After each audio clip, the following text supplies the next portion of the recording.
All right, now Mancini, I just want to clear the air here. On record, you said, and I quote, "I don't believe the moon landing happened. It's still in the sky." Anyways, welcome back to the Mars on Life podcast. I'm your host, Sebastian Schug. With me, as always, and I am Ryan Mancini. So you want to go into detail there? I'm kidding. Well, no, I mean, I know. It's I'm one of those people that thinks Stanley Kubrick filmed the moon landing. No, I'm just kidding. Well. I don't know where to go from there. Well, I mean, amongst this whole COVID 1984 Orson Welles edition, we're still locked in our houses. We're still doing shit that we probably shouldn't be doing. I mean, you hear that they're reopening beaches and parks now, which is, I don't know if you've seen anything to that same effect where you live, but it's pretty insane. I mean, I have not updated myself fully as to what will be reopened where I live. I do know this week we did have our own reopen California rally, which was based off of everything that I saw from the local newspaper, which I used to work with, as well as the said newspaper's former video guy, who he works as a freelancer, and he got to cover it as well. And he was particularly, shocked and disgusted with what some of these clowns had to say. Watching and hearing talk of reopening, first off, it's a little bit misleading because I was telling my folks this earlier. The issue with saying reopening is that what constitutes as reopening in California doesn't necessarily mean reopening in another state in the same way. Meaning, if it's curbside service at a lot of these stores in California, if that's what's constituted as reopening, okay, as long as there's enough safety precautions, fine. But of course, as we've seen in other states, reopening can mean an entirely different thing, which in other states it literally means back to business as usual. And a lot of this is kind of funneled into my thinking, which we'll break into with the over the course of the episode. But it's, I look at this as a realist, but I also look at this as somebody who obviously none of us have lived through a plague before. So it's kind of like, I mean, or you could look at this as an opportunist and just try to make the most money out of it. Well, which is that's the irony with everything going on, is that even like the U.S. Postal Service, apparently they could be out of money by September. Like, this is a facet of the government that's existed before the United States existed back in 1775, and yet 1776. No, you were 1 year off there. Oh, no. The Postal Service started in 75. No, but when you said America was established, you said 75. Oh, you were talking about the Postal Service. Okay. Yeah, the Postal Service. they were established in 1775. I was reading an article about it earlier, and I was just laughing because not only of how this is something that's so American, it's been around since the beginning, but also Trump hates it, which pretty much says everything you need to know about this presidency. It's about as American as apple pie. I don't like it. Not American enough. You know what's American? Kim Jong-un. He's so American. But it's like, no, he's alive. He's alive. He's alive. Is he alive or like vegetative state alive, like Terry Schiavo alive? So there were photos alleged photos of him walking around looking pretty cheerful and doughy and happy. Cheerful as a North Korean dictatorship can possibly be. Or what's it called? The People's Republic of North Korea or the Democratic People's. I don't know. I had like a say and Like, speak when I was a kid, and that's what it said. It was so out of date, right? yeah, And I yeah. just dug it out of my shed. And on top of that, Trump had his congratulatory tweet, um, to which people were like, auto warm beer though? Like, wasn't this the dictator who authorized the torture and eventual death of an American citizen? But, it's, should we be surprised with this president? No, of course not. Safety word, bleach. Or maybe that's a trigger word. I don't know. Yeah, we've been saying bleach since 2012, and at that point we were just poking fun at the fact that a girl on YouTube would use it in questionable ways. Anyway, now before we get into our main topics, I was just curious if you wanted to give a shout out to your appearance on Spiritually Raw recently. Yes, actually I would. Big shout out to AJ Matas and his wife for letting me be featured on their podcast Spiritually Raw. It's quite a blast. It's more than a podcast. It's actually like a legitimate radio show, and I believe it showcases on BBS, which is a rather prominent online hosting service. So again, big shout out to them. Big shout out also to James Miller for the Lifeology radio show as well. That was a blast. Biggest audience in my life, and I was proactively shitting my pants through both of them. I felt like there were higher expectations, so I got to listen to it. It was a hoot getting to hear you talk to him, and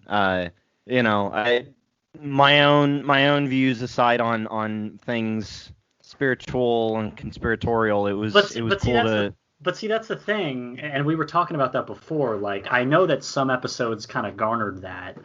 I think mine was done in a very professional, like straightforward business model way. Oh yeah. I think I was definitely. I think I was definitely the outlier in that. But I mean, at the same notion of PR, PR is PR, and I was just happy to be a guest. Yeah. No, it was great. And since we're kind of on a similar subject, had my Wi-Fi not totally seppuku'd itself yesterday, Why don't you go ahead and read the opening paragraph that you sent me out? This was a easy and a half. No, I don't think I will. But I was offered to speak to the Journalism 210 class of Professor Stephanie Bluestein at California State University Northridge, where you and I attended school. It's where you and I met. And she had invited me and several other journalists who graduated from CSUN, many of them people that I knew. A couple of them were people that I worked with, including Pete D. Camarillo, I should say, from our sister show Touchdowns and Tangents. And unfortunately, because my Wi-Fi basically said, "Oh, you want to do something good for humanity?" No. I ended up having to send her an email, kind of something she could pass along to the class with sort of these 6 recommendations for these students on basically how to be not great journalists or the best, but just being resourceful. Because I kind of looked at these 6 steps as basically a way of how to be versatile in the journalism industry. And they asked me to talk about my career and what I was doing prior to COVID-19. I mentioned the PR job that I had, which was unfortunately closed down due to COVID-19. And of course, I gave you and the Mars on Life podcast a shout out in the email. I had a former coworker several years ago who she's actually taking this class. So shout out to you, Cynthia. So it was cool at least knowing not just the other speakers, but also knowing some of the people that I was speaking to, or at least now I've written to, given my wonderful internet connection. Anyway, and it actually gave me a lot of thinking during that time period, because in preparation for this episode, I had like 7 different ideas as to all these different things we could talk about. Oh, and yes. and it was everything from recent Pulitzer Prize winners to Nicolas Cage being cast as Joe Exotic for Tiger King, which means I might need to watch the show. Yes. I just found out right before recording that there's going to be a National Treasure series on Disney Plus. Right. Yeah, I'm looking through all the topics that we were looking at, that we were going to talk about. Not sure we'll get to them all, but when you stated that there was a National Treasure series, it was like, Jesus. I also recently watched that show Hollywood on Netflix. It's a very idealistic show. Well, I mean, Hollywood's very idealistic. What'd you expect? Well, I think because it's made by the guy who created like American Horror Story and American Crime Story and Pose. So it's idealistic and it's aestheticism all wrapped into one vain package. Kind of, you know. So I mean, if anything, it gave pause to a couple of actors throughout Hollywood history that deserved recognition for either their career or, in the case of one character, I don't know if it's necessarily a spoil. Well, I won't give it away because I was kind of surprised by it until I did some researching as I was watching the show. But there's a character who later, a character based on an actor who several decades later it was revealed he was gay, and they play that into the show in a way that's both interesting, fascinating, tragic, but also, again, kind of idealistic. So I would recommend it just because I think it'll, for a lot of film people, it'll tickle their fancy or it'll piss them off. I don't know. It's definitely a show worth checking out. And then I also had finished reading Nemesis by Philip Roth. The word that I used to describe it to you was the word traumatizing. And that's just because I think out of all of the quote-unquote plague entertainment stuff that we kind of talked about last week, this was the one where it really kind of hit home in a way where, without totally giving it away to people, there's a point in the book where someone is diagnosed with polio, and the reaction from this person is terrifying. And it was kind of a moment where I just kind of kept thinking, man, I'm glad we don't have polio.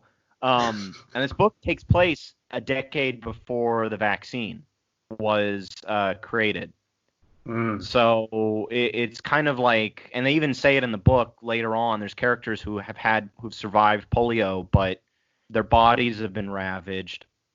And they're like, oh, well, it was God's joke on us. Yeah, it was just like TB back in like the 1800s. Because I just finished playing Red Dead Redemption 2, and really no spoiler, but at the same time, it's been about 3 years since the game came out. Yeah, that's all right. Nemesis has been out for a decade, so yeah. The biggest slap in the face is like, shit, disease. Well, it's about another 10 years before this is even treatable, let alone curable. So, slow and painful. Well, TB, that was something that some people were able to live with for most of their lives and be until they died. Okay. well, like in the case of Albert Camus, he pretty much lived with it for most of his life, and it kind of fed into his melancholy and his philosophy. Well, I'd imagine so. I mean, knowing that you're just a slow candle at the end of the day is just like, well, it's the whole like metaphysical argument of like, I know when I'm going to die. How am I going to spend my time? And in Camus' experience, it's like, well, I'm going to spend my days being an existentialist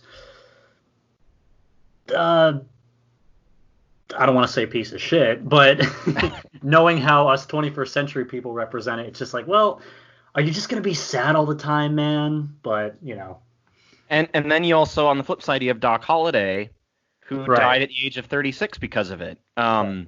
So, and I think he was taken to a sanitarium, or it Yeah, was because that's how you treat a disease. You just put him with a bunch of other disease-riddled patients.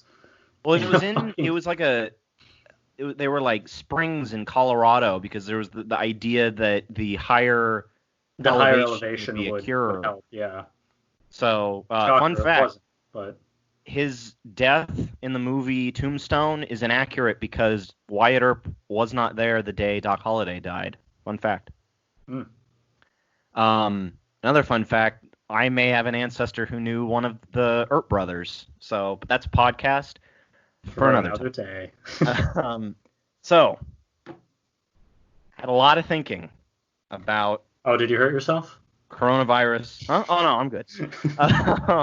Had a lot of thinking about kind of the weird world that we live in right now and kind of the state of the U.S. where everyone is so antsy to open things up. But then you've got the rest of us that are like, no, no, no, no. We have not seen a rapid decline or even a steady decline in both cases and deaths. Let's keep everything closed and not act on impulse. And it boiled down to some thinking that I had in regards to two prominent characters in two of Steven Spielberg's best films, in my opinion. And a part of this actually stemmed from a discussion about the Michael Crichton novel, The Andromeda Strain. I don't know if you've heard of it or read it. Definitely heard of it. Or seen the movie. It came out, I think it was 1969. It's a relevant book, especially with coronavirus. The only difference is that the disease is extraterrestrial in origin.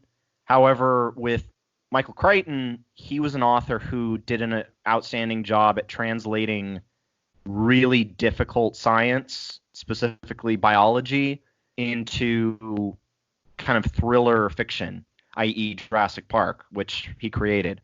And out of that discussion kind of came this idea of mine where if you want to look at what the world is like right now in terms of those that want to keep everything closed, flatten the curve, make sure that no one else has to risk their lives in order to get sick, versus the people who just want to reopen everything because they miss going to their favorite restaurants, they miss getting haircuts, they have this they have this like economy. ideological air about them where it's like, you look at some of these posters and some of these protests when it's like,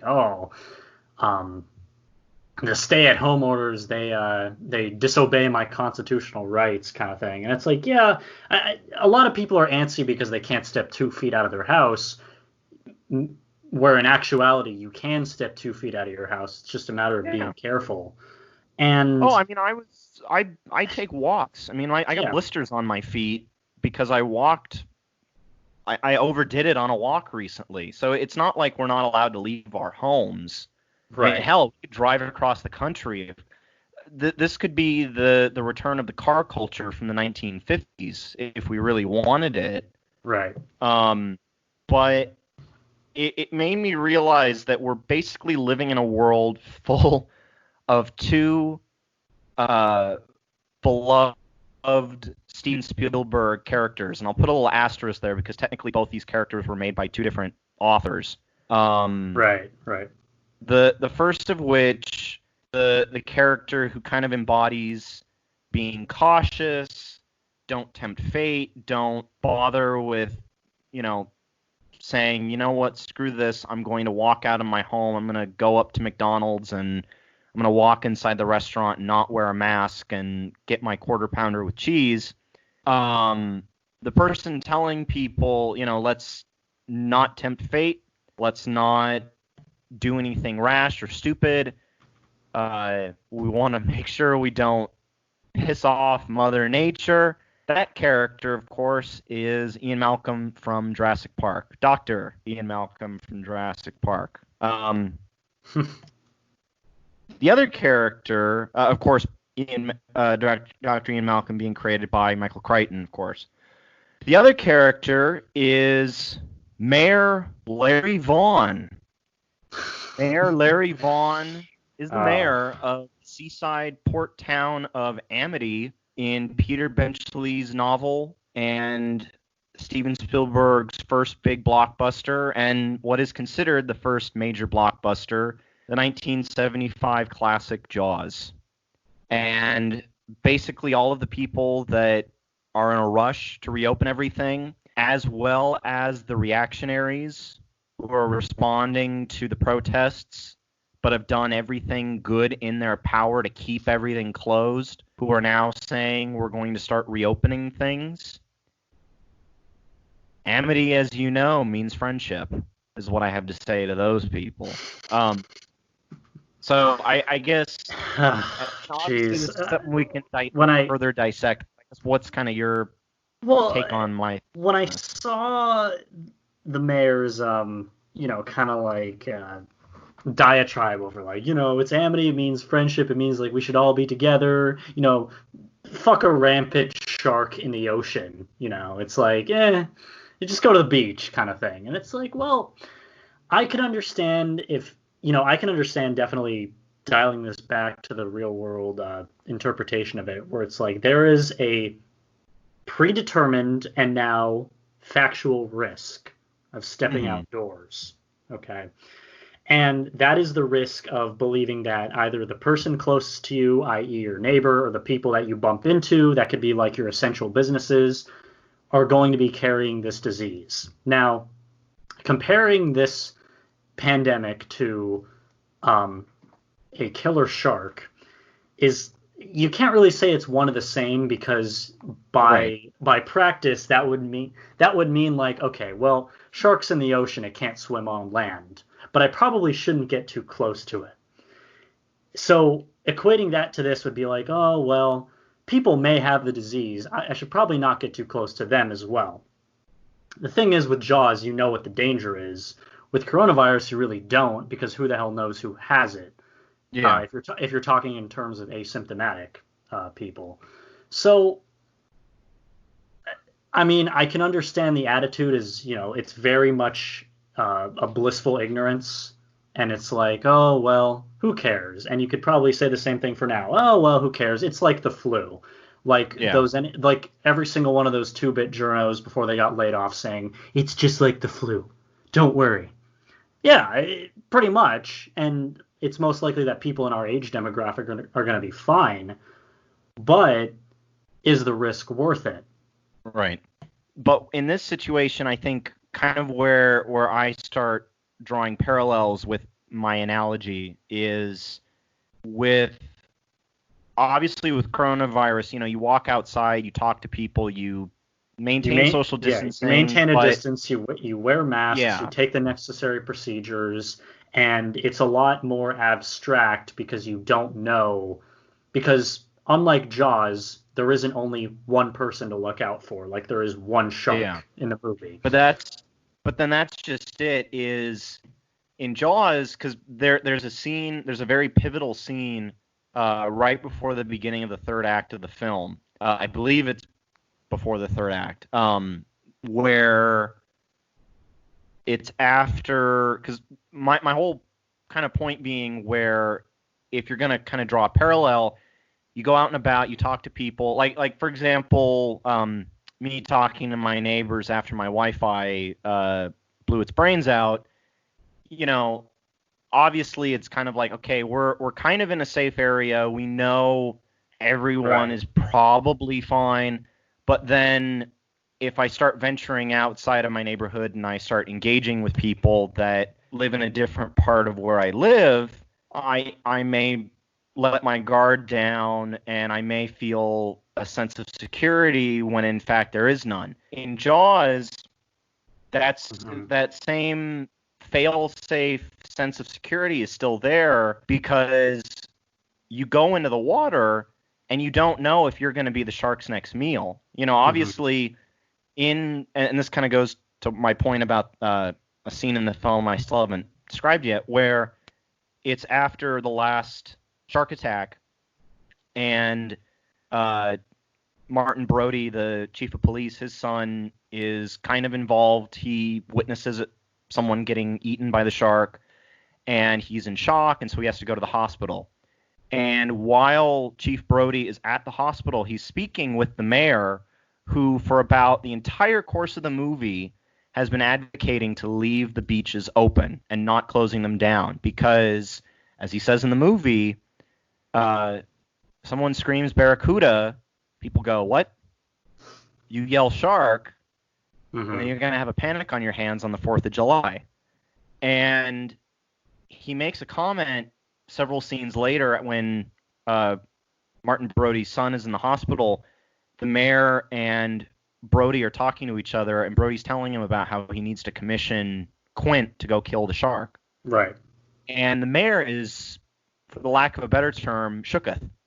And the reason for that is because, and at some point he makes the comment to Brody, my kids were on that beach too. And so that's ultimately the moment in the film where he understands the fact that I have been lying my pants off to tell hundreds of people, come to our beaches. And of course, it also is the result of another great line that I've been repeating recently too, which is something that Richard Dreyfuss's character Matt Hooper says, where all of the calm and relaxation comes about because they capture the tiger shark. And of course, it leads to that great scene where everyone's like, oh, what kind of shark is it? And Matt Hooper says, it's a tiger shark. And the one guy goes, a what? And what happens is he says this great line to Brody where he says, or I believe he says it to Brody's wife. He says, we caught a shark, not the shark. And I feel like that kind of feeds a little more into the sense of, oh, well, I've been healthy for so long and I've been fine and it's not like anyone's getting it. And my public officials are saying we're going to start reopening things. And so it gives people kind of this fake sense of, and the fake sense of security until you then realize how quickly and closely it could potentially affect you on a personal level. Right. So you feign ignorance until the point where it's like, well, shit, now I can be at risk kind of thing. And, to the point of the disingenuousness of politicians, sort of stating this, whereas it's like, we're gonna reopen things, everything's gonna go back to normal. Mm-hmm. And to the line saying, we caught a shark, not the shark, is sort of to the tune of like, we found a cure. It might not be the cure. Remember how they were testing it with the malaria shots or the malaria vaccines as a potential cure. Hydroxychloroquine. Right. Yeah. Yeah. And then it made recent headlines. This, I believe it was this doctor. I don't remember where. He obtained substantial proof or substantial strides into the cure for coronavirus, and he committed suicide. It's another one of those like Jeffrey Epstein whodunit cases where where it was like, oh, was he really murdered? I don't really know. I wish I had the name on it for the life of me. I don't mean to sound malicious if I don't have this information, but it's kind of like those things where it's just like, you'd very much like to pull the wool over your eyes in order to make the political party in power maintain good standing. And it's like, that isn't new. Yeah. So, and it's also, this shows just the drive of capitalism as well, because all throughout Jaws, and this is why, the mayor of Jaws is just one of the most beloved and one of the most beloved infamous characters in all of fiction, because not just for his sense of style, with the sports jackets with the anchors on them, which yeah. is so on brand. But he's this. What is morality when you have an empty suit and an empty golf bag?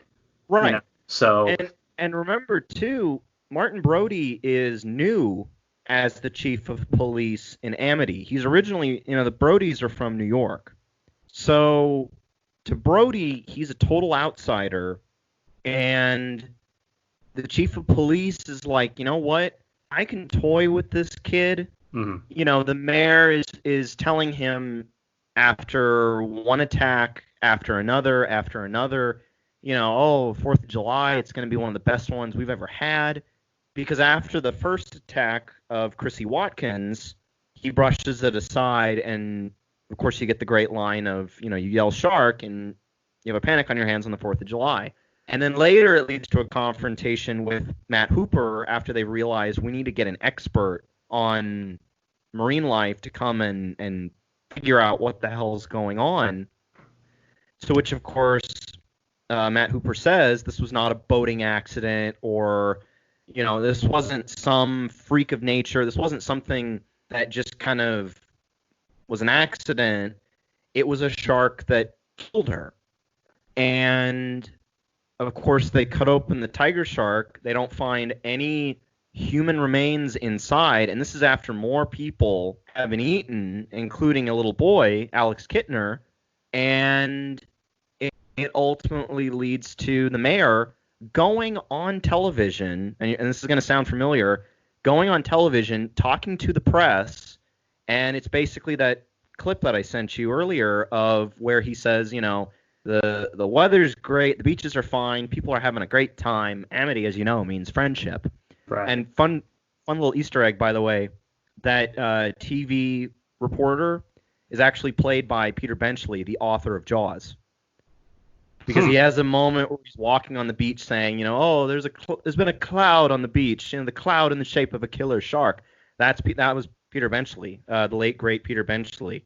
So, and of course, it's that tenacity and that drive of, well, we got to make a buck, we got to make a profit. Well, not even like making a buck, just keeping the public opinion in a positive light, because without positive opinion, you're not going to make that buck. You're not going to have that air of or sense of security if you face the truth and say, yeah, there's a big shark out there. So we're just kind of gonna again pull the wool over your eyes and state that nothing's wrong. Again, you're thinking about it as you're a politician. You don't know a damn thing about sea life. A big shark, kills, a drunk teenager who runs into the water. It's just one death. Fine. No one else has seen a shark. Everybody else is okay. Whatever. It's no big deal. And then, of course, it just keeps coming and keeps coming. And it's only until it actually hits home for both the mayor and the chief of police that he decides, all right, go kill that mother. Now, here's before we get on to why Ian Malcolm is should be our Lord and Savior right now, one last thing I like to bring up about Larry Vaughan is that he's actually kind of trending on social media, and that's because of the fact that obviously we're in an election year. We've talked about it on the show. If you didn't know it was an election year, who are you? But the reason why Larry Vaughan has been brought up in terms of the 2020 election is because Larry Vaughan is still... Hey, Jaws 2, here's the thing. Jaws 2, this could be a podcast in and of itself. Jaws 2 is a solid sequel. Is it as great as the first film? Absolutely not. Oh, come on, Jaws 3. Most of the same cast. That one is a cheese fest.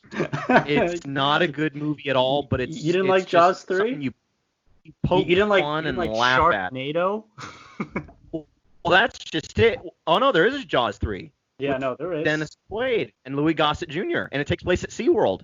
It was basically the precedent for Jurassic World, if you really think about it. And then we don't talk about Jaws: The Revenge, because that's where things get really hairy. Or, as the tagline for the movie was back in the day, This time, it's personal. How did it just keep getting lower and lower on the IMDb? It went from literally like 8.7 out of 10 to like 7.6 to 3.7 to 3. Mm-hmm. Like, how bad can... It's a fucking shark movie. It's literally the same movie over and over. It's... Well, that's just it. All 4 of the movies are very radically different from each other because the second one is almost more like a slasher film. Right. The third one is and I like can understand if it's like genre defining or whatever, or genre bending. Yeah. But it's a fucking killer shark, dude. You know, how do you spin this? But with Larry Vaughan being mayor in Jaws 2, that's very concerning. And this is where the meme that's kind of circulating is people living under coronavirus should not forget Larry Vaughan, the mayor in Jaws 1, the guy who kept the beaches open and people kept dying because of a giant great white shark, a 25-foot long great white shark killing people, kept them open, and as of Jaws 2, he still has his job as mayor. Hey, they hunted the shark and they killed it. All right, you could open the beaches at that point, which is probably but if you had to think about kind of the political situation, which is arguably very, oh my God, that's really scary. The political situation of that era and compare it to now, it's very similar. Imagine there would be some resignations and maybe some investigations, and yet you open up Jaws 2 and Larry Vaughan is chilling as the mayor of Amity. And the whole point of this meme circulating is it's a way to remind people, just so you know, elections are also supposed to be a thing where there's consequences for basically jeopardizing human life, which is basically what this White House has done. And that's kind of the argument that this meme is saying, which is people in Amity didn't vote the mayor who lied about the killer shark but kept the beaches open. They said, screw democracy, we're going to keep him. And all I'm saying, and this is what the meme is saying as well, we have an opportunity to correct some things come November. But without going further into politics, even though I still kind of have to, this is where we get into the Ian Malcolm portion of the show. Something I never thought I would say anywhere, really. I need a bigger boat. Like how I ham-fisted that?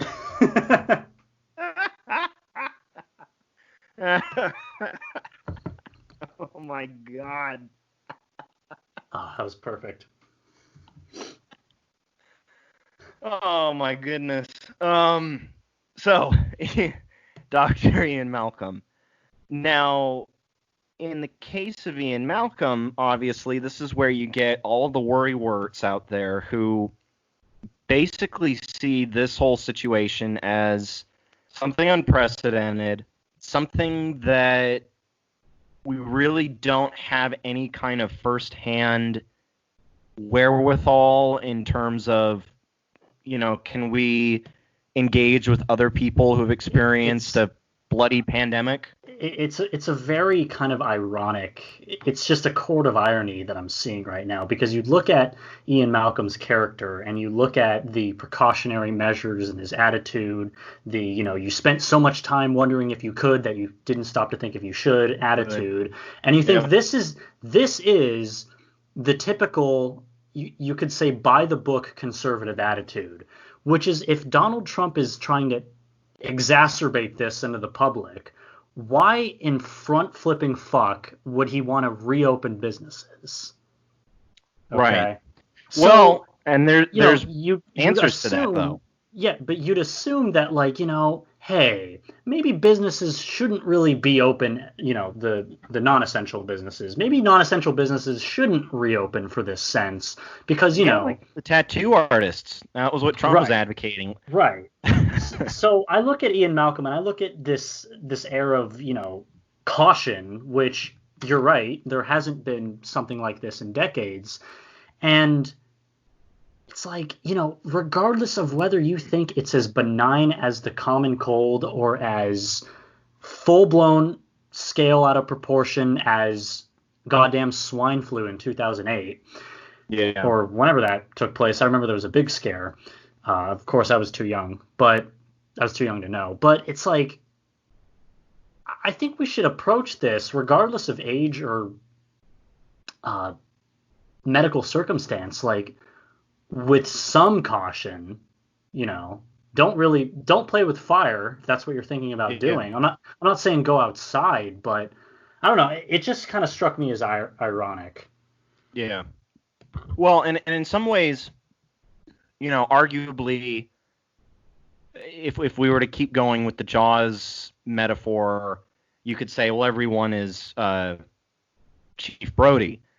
But that's just it. Chief Brody has his own independent power, which he does take, in Jaws. And in Jaws 2. So much so in Jaws 2 that he ends up getting fired, and he was right all along that there was another shark. Mm. And but with Ian Malcolm, the parallel is, if you're going to fight nature with a corporate sense of greed, where you think you can continue to make money, build jobs wherever those are, and think to yourself, oh, this won't bite me in the ass, to paraphrase Matt Hooper from Jaws. This won't bite me in the ass. I'll be fine, and I can keep this contained. But that's just it, is that so far we have not seen any decline. We have not seen any real kind of containment. I mean, that's just it. Even where I live, I remember a while back, there were only less than a dozen cases, and now it's over a dozen. And, that doesn't really give me much confidence, because outside, if you were to take New York State out of the equation, there is a rise in cases all around the country. And this idea that we can, start reopening, we can get people back to work, it basically is people that just want to flip a switch and go back to normal. And the fact is, it can't work like that. The economy is not going to magically resuscitate itself in less than 24 hours. There's a fair number of these politicians who are, of course, running for re-election this year. And so there's a lot of these people that are basically looking at trying to reopen the government, or not so much reopen the government, but just reopen normal life, if that's what you want to call it. Then, it means the economy will be booming again, and unemployment will be low, and people will be back at work, and I'll get reelected. That's just it. That's not how it's a very opportunist, coincidental almost. And I don't mean to put on my tinfoil hat when I say, the coronavirus was implemented so that Trump can get reelected. No, obviously not. But it Right. would be a very opportunistic, coincidental subject where it's like, everyone's going back to work. What do you mean the economy's booming? Yeah, it took a downtick, but look at everyone going back to work. Of course I'm going to get reelected, So, again, I could speculate it all I want and then host a website that sells nothing but penis pills, but, that's not my show. By the way, when this episode airs, by the time this episode is aired, we will know what the new unemployment rate is. Right. And it's not right. expected to be very good. So, Yeah. and I think that's just it, is that we have, it is like Larry Vaughan, in that we have a lot of politicians who are, it's almost like they're in a state of denial. Like they don't really understand, and they think, oh, well, let's face it, Donald Trump said it was going to go from 15 cases to 0. And then he said, oh, we're already working on a vaccine and we're going to have it out soon. To which 3 weeks later, Fauci comes out and says, yeah, that's not coming for like another year.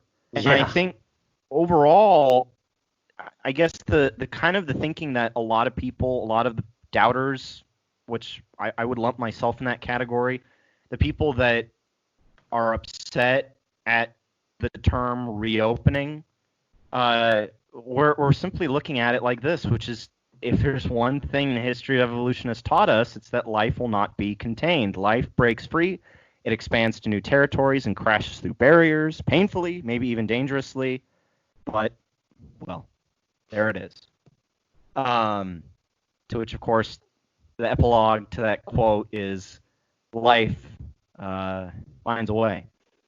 So, because that's just it.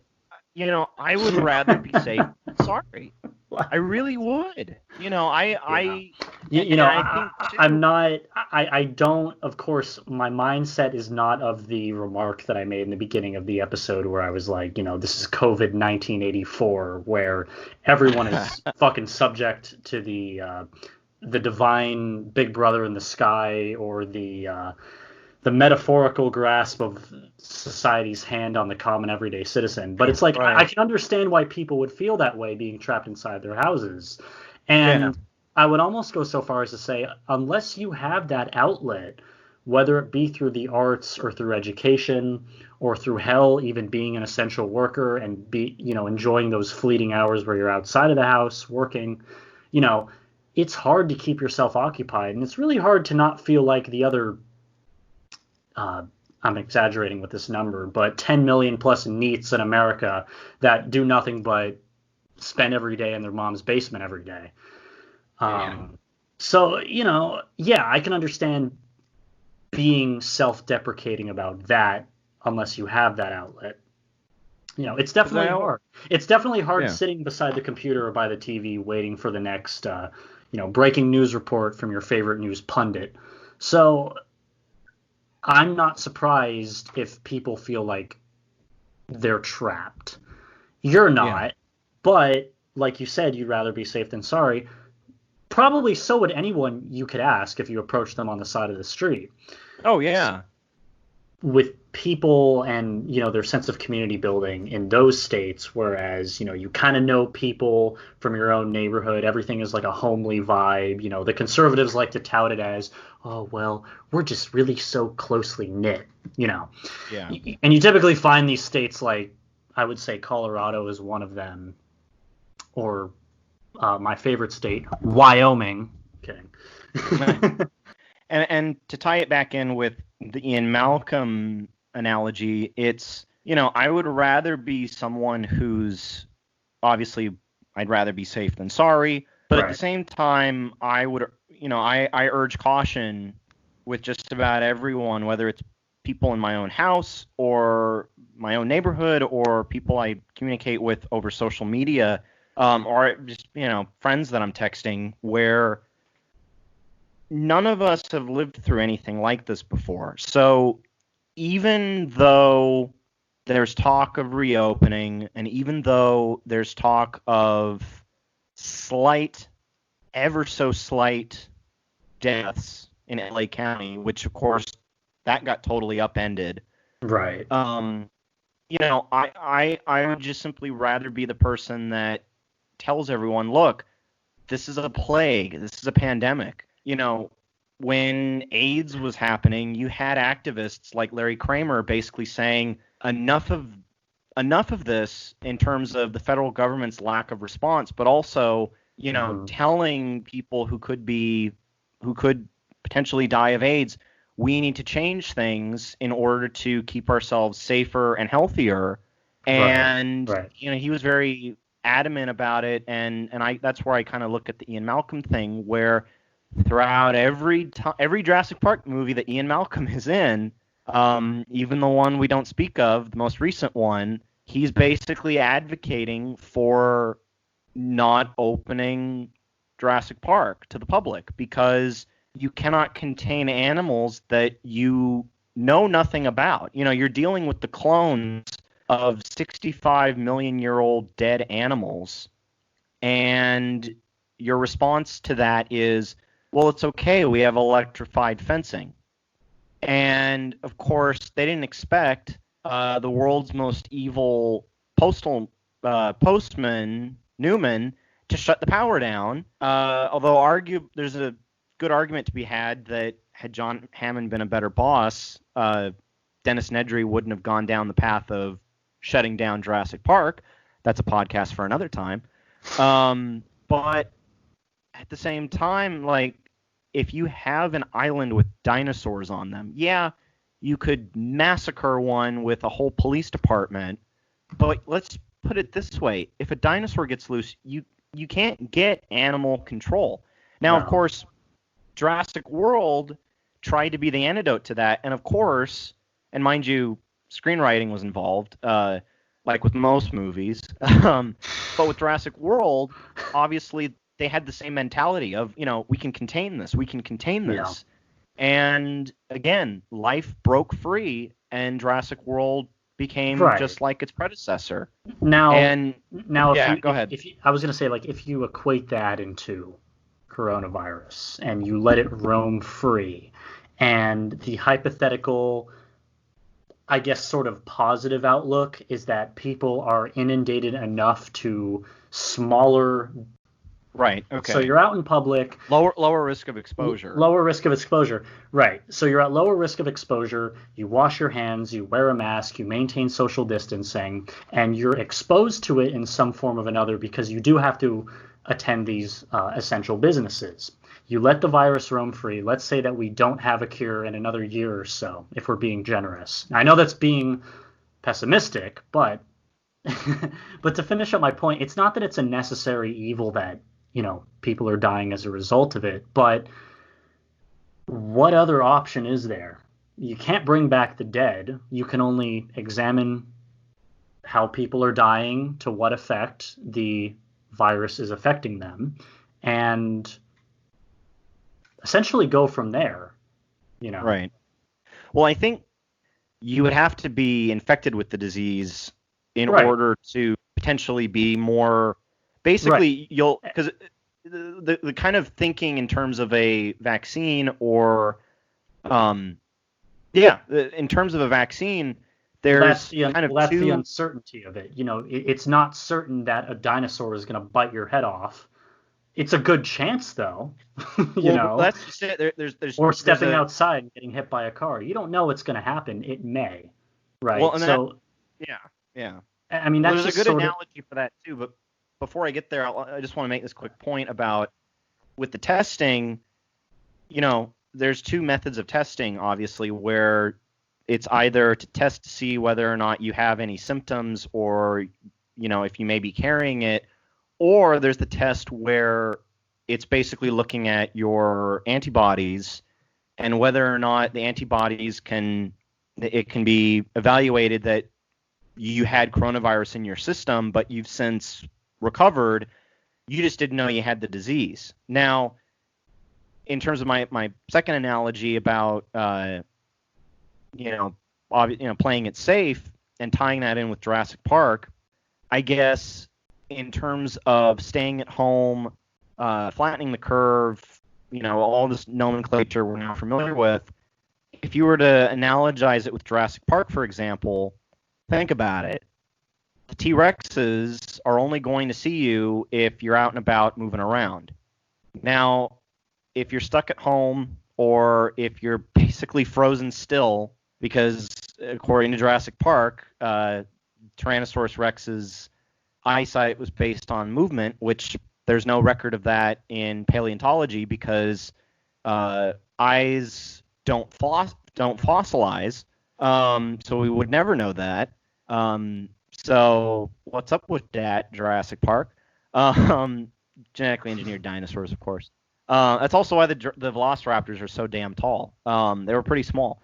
But if you have dinosaurs roaming, like say it's post-Jurassic World Fallen Kingdom, and dinosaurs roam the Earth again, the dinosaurs aren't going to come after you if you're hiding somewhere, and they don't know where you are. So I guess the analogy there is if we continue to stay home and we basically starve coronavirus, like if you can imagine you're starving a Tyrannosaurus Rex or a Velociraptor, they die out, and then you go outside and there's no more dinosaurs left that you got to worry about because they've all starved without any food, which of course leads to this great article that I sent you with the beautiful, beautiful headline. Sure, the Velociraptors are still on the loose, but that's no reason not to reopen Jurassic Park. and of course it's written by Carlos Greaves, and he writes it from the perspective of Peter Ludlow, CEO of InGen, the company behind Jurassic Park, but also Peter Ludlow is the nephew of John Hammond, who's the creator of Jurassic Park in the Jurassic Park story. And of course, Peter Ludlow ignored the tragedies of the first film so he could make his own Jurassic Park in San Diego and then bring dinosaurs to the mainland, which leads to one of the best Ian Malcolm lines, and arguably one of the best lines in all film, which is taking dinosaurs off this island is the worst idea in the long, sad history of bad ideas. And as much as I'd love to read this, we're getting close to the end here, but I'll make sure I post this on our Twitter page. But basically, if we starve the disease, if we don't meddle with it, if we don't tempt it, we'll be fine, you know. Right. And I think that's where those of us who are kind of like Ian Malcolm, where it's like, look, we've not dealt with this before. We can't act smarter than this virus. We just have to follow the safety precautions that, you know, for some of us, they are working. And mind you, there's a lot of people out there that may have already had coronavirus. It doesn't necessarily mean they're safe from not getting it again. But right. If they've hunkered down since, you know, who knows? So, but yeah. So anyway, that's my. Unfortunately for these episodes, kind of moving forward until everything is set in stone. I mean, I know we're ending a lot of these episodes with just sort of the air of uncertainty, which is just the time that we're living in. I mean, you know, again, I wish we could end things on like a happier note, like I tried to do last week with that sort of little funny Craigslist ad. I don't know if I'm going to keep doing that. That was just sort of a one-time thing, but see what kind of response we get. But anyway, why don't we tell the good people where they can find us? Yeah. So, in terms of social media, which is where you can find Sebastian and I, as well as this podcast, you can find me on Twitter at ManciniRA. I've kind of not been on Twitter as much recently, just because the longer I'm on Twitter, the more depressed I get on Twitter. So other than a observational May the 4th be with you with a very topical Darth Vader gif that I found, that is where you can find me. In terms of Instagram, I'm on there looking at Walter Jeffrey, the French Bulldog videos, as well as what other news that enlightens or terrifies me, which you can find me at Mancini Ryan. Sebastian, on to you. All right, so to kind of bounce off what I was saying earlier about Twitter, you could also find me on Twitter and on Instagram at Dr. Sebi. That's DRSEBBY for Instagram and DR_SEBBY. I've also taken quite a hiatus from Twitter, mainly the same reason as you, because I don't want to feel depressed when I scroll through it. But, I mean, look,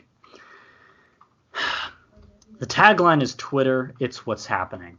Well, whatever's happening is really making me question my self-existentialism, because I just feel like garbage after I go on the app, and I'm not going to go on the app just to torture myself. And like I said last episode, it doesn't matter whether you swing left, right, center, or sideways. I still feel like garbage, and more importantly, probably less inspired by my fellow man whenever I do go on it. So, I didn't deactivate anything, but, I'll probably hop back on once sort of the dust settles and everyone has run out of comments to state about the whole stay-at-home orders and everything. Usually Twitter trends die out in about 3-4 days tops. But you could find me on there, Twitter and Instagram. You could also find me online, Sebastian Schug Publishing. And I guess to kind of quickly put a quick end note on this show, or on this particular episode, obviously in talking about Dr. Ian Malcolm and the mayor Larry Vaughan from Jaws. This isn't any kind of way to trivialize or, poke fun at coronavirus. If anything, it's definitely. more to put a kind of an artistic lens on the state of our society as of right now, because we have so many questions, we have so many passions and desires to get back to normal.